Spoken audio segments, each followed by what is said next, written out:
Good morning, everyone. Good morning. This is the day the Lord has made, so let us rejoice and be glad in it. Welcome, one and all, to the Federated Church of Orleans. This is a place where no matter who you are or where you are on life's journey, we hope that you will feel more than welcome here.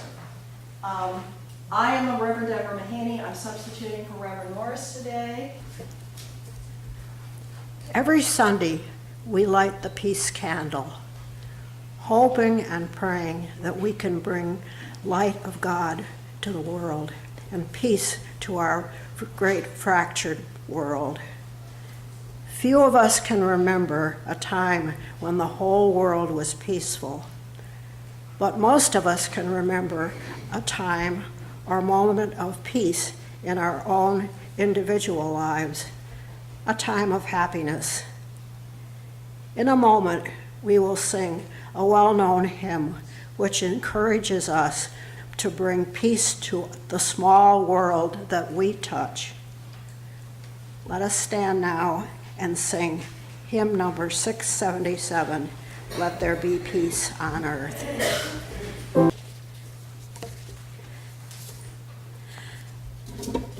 The scripture reading today is from the Gospel of John, chapter 6, verses 1 through 15.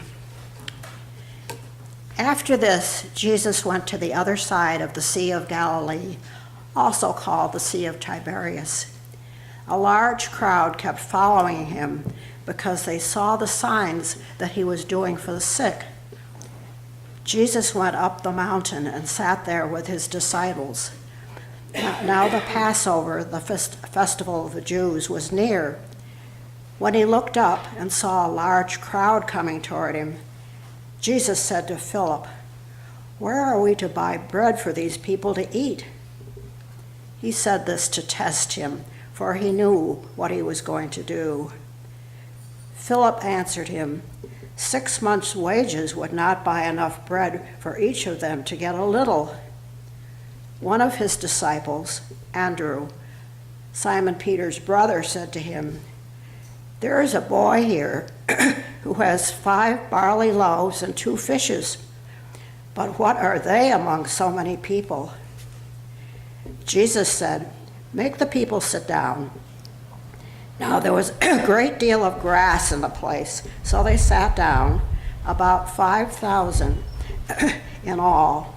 Then Jesus took the loaves, and when he had given thanks, he distributed them to those who were seated. So also the fish, as much as they wanted. When they were satisfied, he told his disciples, "Gather up the fragments left over, so that nothing may be lost." So they gathered them up, and from the fragments of the 5 barley loaves left by those who had eaten, they filled 12 baskets. When the people saw the sign that he had done, they began to say, "This is indeed the prophet who is to come into the world." When Jesus realized that they were about to come and take him by force to make him king, he withdrew again to the mountain by himself. May God add his blessing to the reading from his word. It was my grandmother who put me up to it. My father and older brother were fishermen, always working too hard trying to make a living. And besides, they wouldn't have approved anyway. My mother already had her hands full with my 3 younger sisters and my grandmother at home. For some time now, my grandmother has been telling us the stories she hears about some carpenter or prophet named Jesus and all the magic things that he can do. Now, my father won't engage in the conversation except to criticize those who tell the stories. He says people are so hard up and so overtaxed that they are likely to believe any silly story that gives poor people like us a will to keep on living.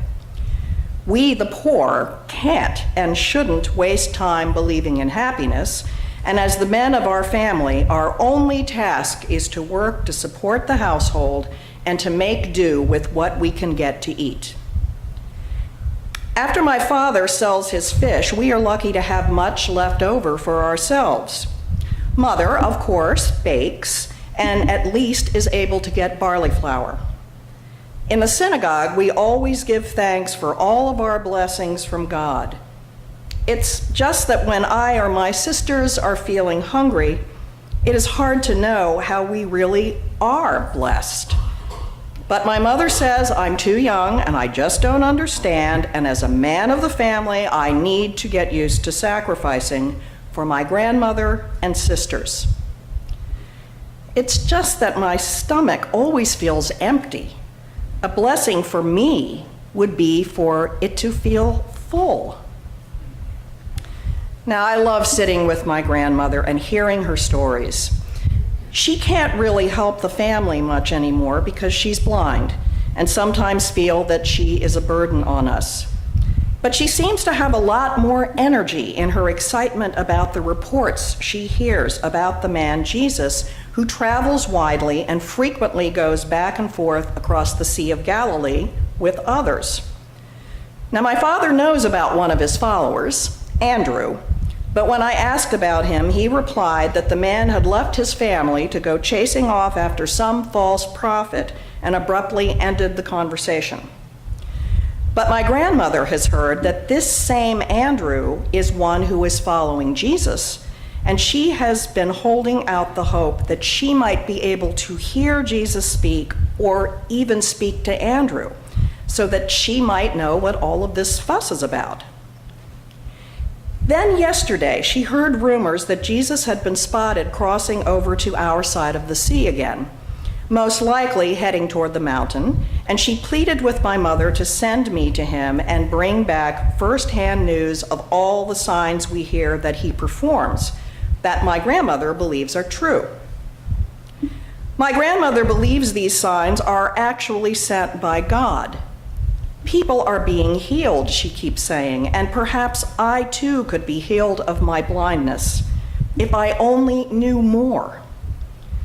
I was, in a sense, to be her eyes and ears. Mother, of course, was concerned that my father wouldn't approve, but since she thought the trip could be done in one day, my father would be none the wiser once he and my brother set out for the boat in the early morning hours. And so she packed me off on the journey when my father and brother had left the next morning. And she knew it was a long walk and that I would probably not be back until almost supper time.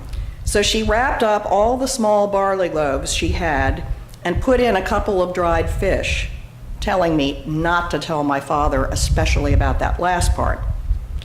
She told me she could bake more bread during the day, even though I knew she was running low on barley flour, and encouraged me to share with anyone else who might not have brought food along. My grandmother promised to help my mother as much as she could with the baking, kissed me, and asked me to get as close to Jesus as I could so that I could hear every word he said. Perhaps he would even preach. And so I set off. It wasn't long before I started running into a crowd. I didn't even need to ask anyone directions because as I got closer, the crowds grew larger and larger, and all I had to do was stay with them. In fact, the crowd was so large that it looked like the kind of pilgrimage I was part of only once when we went to Jerusalem for the Passover. And people kept talking about Jesus and hoping that they would catch up with him. As I tried to make my way forward through all the people, I did give thanks for my small size because it enabled me to dodge back and forth easily. And suddenly I saw someone encircled by people in the middle of a field. He was laying his hands on a man who had a bad leg, and the man let go of his crutch and stood up freely, praising God and this man.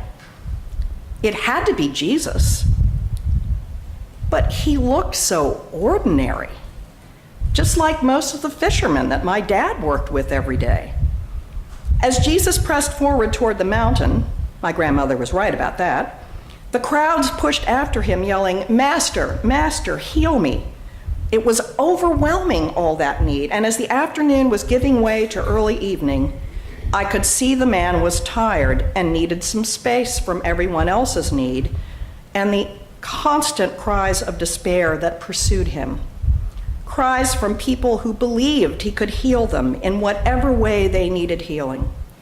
And so he, with his companion's help, finally got ahead of them and sat down exhausted, surveying the crowd that grew larger by the moment. There was so much crying, and I looked around, and as I looked around, I knew everyone there had some kind of belief that my grandmother shared. The position of the sun showed that it was well into late afternoon. Now I realized I was getting hungry and grateful that my mother had given me the bread and fish. I didn't see much by way of food in the crowd. Many must have just gotten word of Jesus' presence and dropped everything for a chance of seeing him, hearing him, or best of all, being healed by him. I knew I would have to turn around soon and go back so as to get home before my father returned.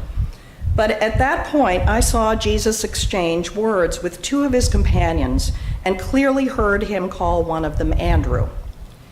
We were in a large grassy field, and Andrew and another companion of Jesus were motioning for people to sit down. The crowd immediately sat, I suppose, expecting Jesus to speak. I managed to crawl right to the front where I sat with my bundle of bread and fish on my lap. I didn't want to eat them because it looked like no one else brought anything, and I knew I didn't have enough anyway, and I might just eat it on the way home.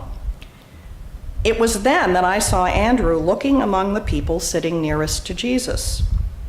When he saw my bundle, he asked what it was. I opened it and showed him my 5 little barley loaves and the 2 fish. He asked if he could have them to help feed the crowd, shaking his head in a sense of despair. Jesus, it seems, had told them to feed all of us, and so far all he had spotted or knew about was my little meal. My grandmother would have wanted me to give them to him, so I did without any questions. He went back to Jesus, opening the bundle, giving it to him, and shrugging and shaking his head as though he had somehow let Jesus down. And then something happened I will remember the rest of my life. Jesus stood up, lifted one of my mother's barley loaves up to the sky, and broke it, giving a blessing and praise to God as he did so. Placing the broken bread and fish into 2 baskets, he then made his way to the front of the crowd and started offering it to the people. As I looked at the baskets when he came my way, they were so full to overflowing of fish and bread that I couldn't believe it. So I ate, and I wondered that this is how it felt to be full. And then I saw the others raising up their hands and thanking God as they also ate. If this was magic, then Jesus was really good at it. But in those moments, watching others helping themselves to the food with cries of joy and thanksgiving, I knew that this was no magic. Jesus, in his blessing and that small offering to God in praise, was surely performing yet another sign. I heard the word miracle over and over again. I had seen someone healed, but that could have been a fake. I'm sure my father would have questioned it. Perhaps the man could really walk after all and was the employ of this magician. But this, I could not explain. I couldn't wait to tell my grandmother. The sun was getting lower now, and I knew if I didn't start back soon, my father would get home ahead of me. So as I got up to leave, Jesus had turned around, and it looked like he was going up into the mountains. But people rose and started after him again, shouting at him that they wanted to make him king, and Jesus just kept on going and didn't answer. I think he might have been going off to pray. He did not seem interested in the idea of a crown.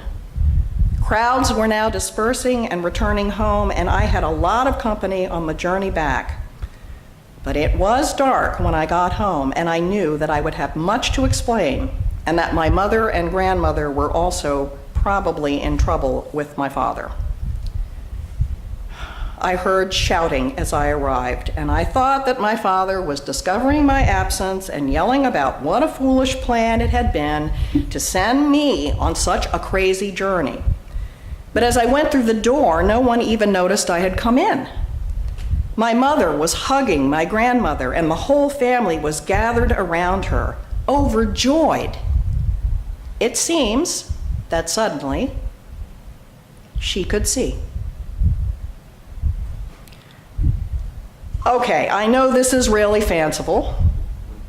And in seminary, my professors kept telling me that I needed to look at the text and not let my imagination play into what might have been.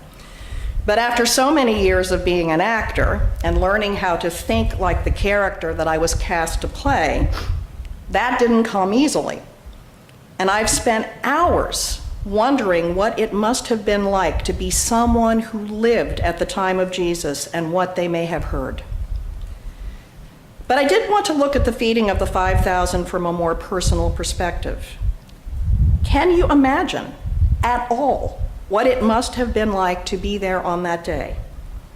Jesus fed the people until they were all full through the wonder of witnessing a sign from God and being in God's living presence in Jesus. People often complain that we just don't get those miracles anymore, and that the needs of the people in the world are so overwhelming we can't even make a dent in trying to help, even when we are willing to help. We are so bombarded by technology now, and every day I get dozens of emails asking for help for some worthy cause.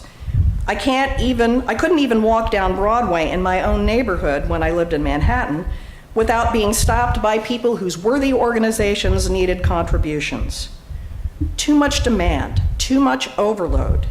Was this what it was like for Jesus to be continually pursued? He healed people as he could or as he had the opportunity, but he was one man.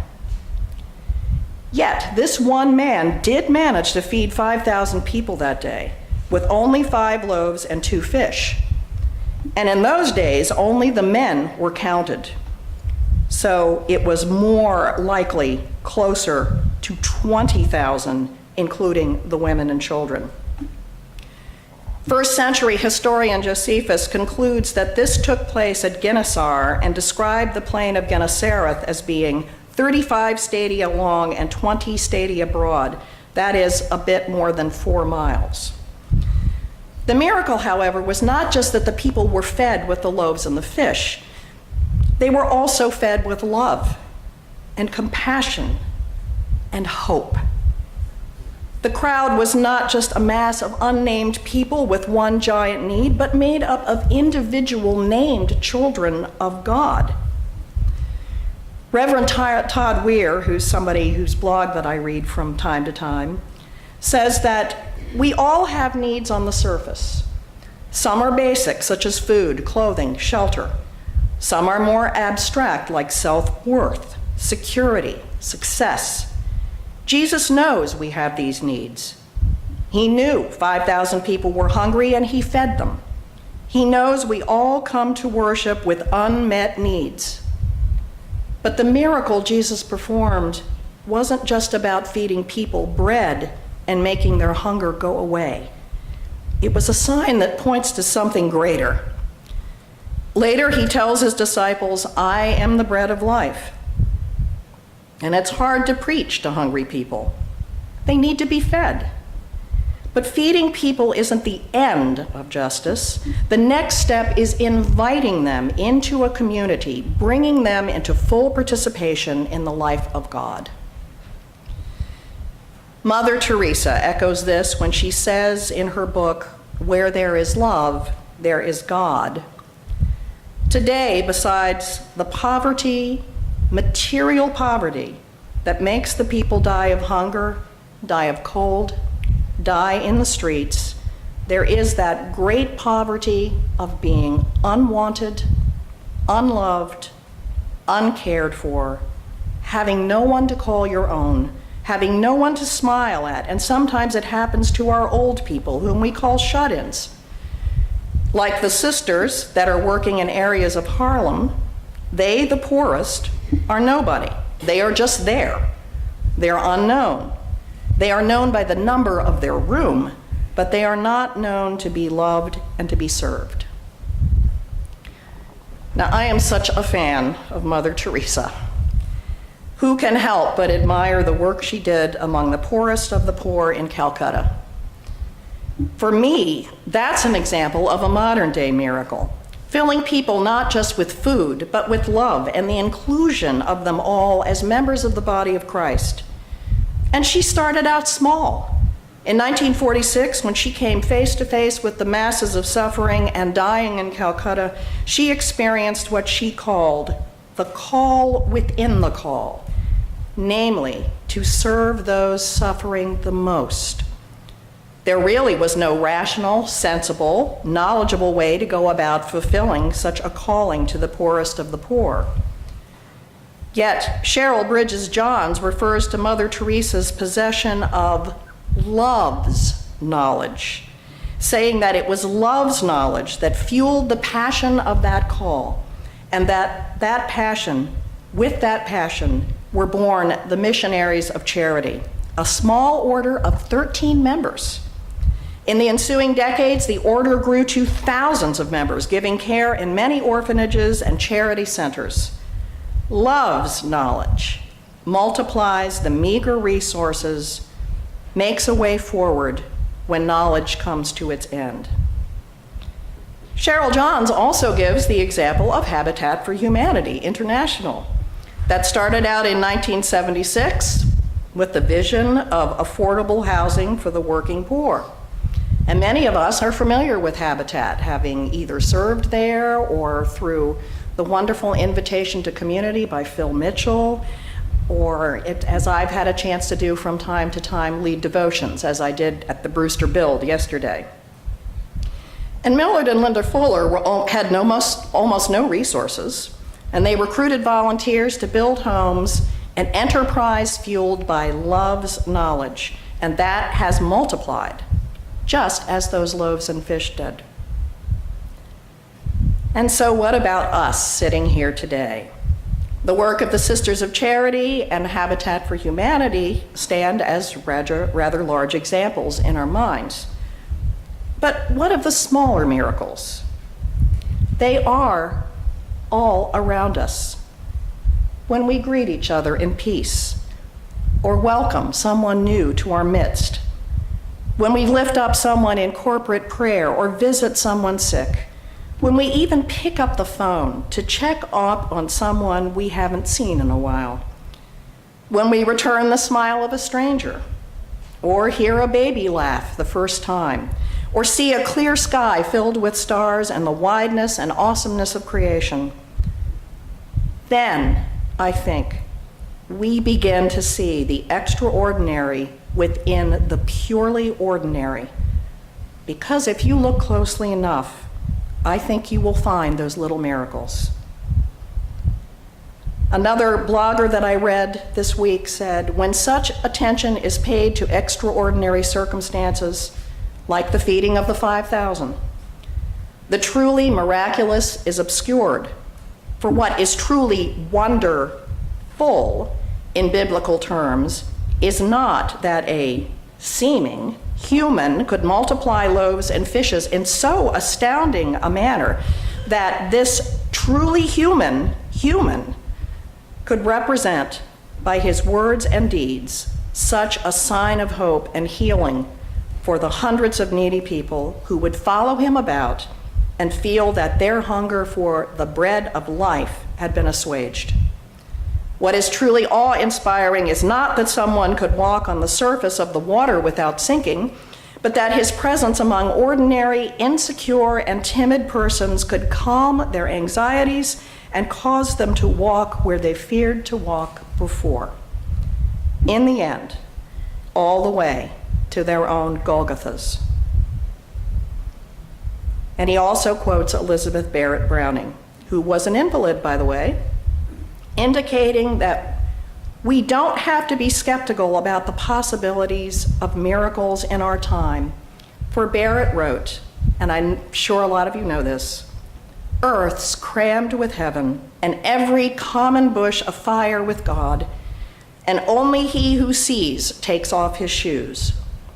The rest sit around and pluck blackberries."